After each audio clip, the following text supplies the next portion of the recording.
Hey guys, welcome back to my channel. Today I wanted to talk about something that I've been going through the past few days, and I had a really rough night the other night. I couldn't sleep, my heart was racing, and I was just questioning myself all over again. A big factor in me leaving my 9-to-5 job was the fact that I really just didn't feel like myself anymore. And I've always been really strong in my personal values and who I am as a person, the way I think and feel about myself. But for the first time in a very long time, I just felt really lost. And I honestly didn't recognize myself anymore. I got really sick of constantly thinking of how others would want me to answer specific questions or what they expect from me. And I was always wondering why I was having such a hard time being myself and just staying true to what I knew was right for me. But the thing is, the more you push down your own thoughts and feelings, and the more you try to mold yourself and fit yourself into this box that others want you to be in, the quieter your inner voice gets. After my recent video took off, as they call it, I got quite a few negative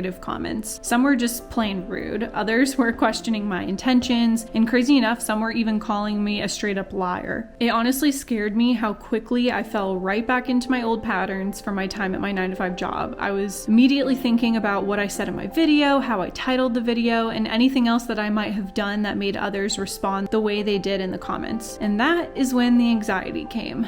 I'd let these negative comments and these assumptions, these expectations of me make me doubt myself and what my intentions were. But I knew my intentions. I wanted to help people. I want to share my story in the hopes that it might resonate with someone else, one of you, and help you feel seen, help you feel heard, and just remind you to listen to yourself and not just do what others want from you and what others expect from you. And with these intentions, it was really clear for me that any growth I got to my channel made me smile, and not because people wanted to listen to me or follow me, but because each one of you subscribing to my channel was another person that had felt seen or heard from one of my videos. And for me, what that means is the more people that my content reaches, the more people it helps. And any excitement or happiness that came with this growth is excitement for the person on the other side of the screen, for one of you guys. But how exactly did I get back to this thought process? How did I start from this negative headspace and doubting myself and listening to what others were saying about me in the comments and bring myself back into this? Well, it all started with the why loop. And anytime I doubt myself, I start by asking myself why. It's a process I go through decently often now that I'm kind of in a better headspace since leaving my job. And I used to do it a lot in my past. And it was just something that while I was in my job, I fell away from.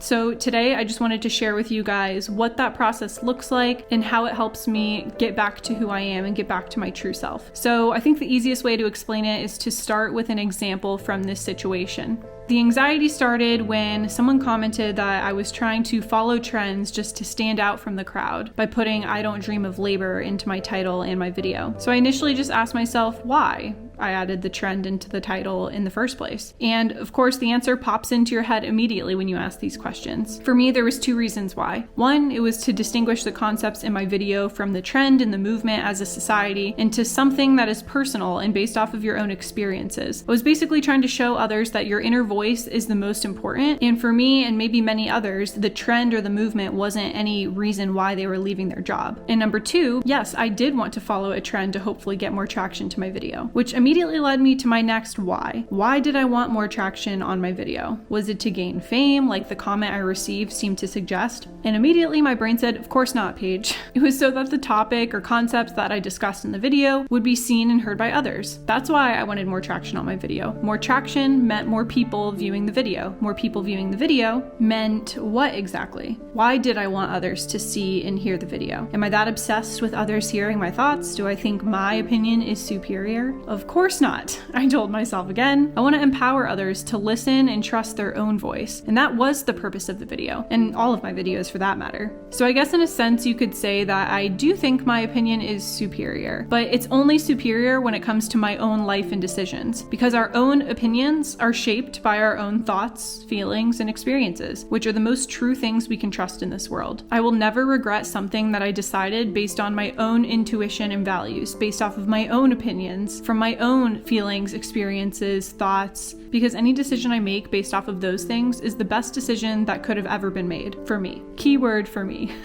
Finally, after going through all of this self-talk, everything clicked. My intentions were pure because they were based on my intuition and values, and that's something that I trust wholeheartedly. So does knowing this and going through this process mean I'll never doubt myself again? I'll never spiral into anxiety after hearing someone else's opinion or assumption about my personal intentions? Definitely not, but the more times we choose to fight back against that instinct to doubt ourselves and listen to someone else, especially when that someone else is someone who doesn't personally know us or even hold the same values as us, the easier it becomes to trust ourselves the next time. So with that, I'll leave you with the same thing I left you with in my Why I Quit My Job video. The decisions you make today are made with the current knowledge, feelings, thoughts, values, intuitions that you hold at this moment. And you're never going to regret a decision that you made with the information that you currently have, because it was the best decision you could have made with that information. So if you go about life this way, you'll never regret any decision you ever make. I hope you're all doing well and having an amazing Labor Day, and thank you all so much for supporting me. The more you like, comment, subscribe on these videos, the more other people get to hear them and hopefully then can learn to trust themselves and their own intuition and values as well. So if this video is helpful for you, share it with someone that you think needs to hear it. I love you all so much, and I'm super excited to share more with you in the coming months. Thank you so much for watching, and I'll talk to you all Thursday.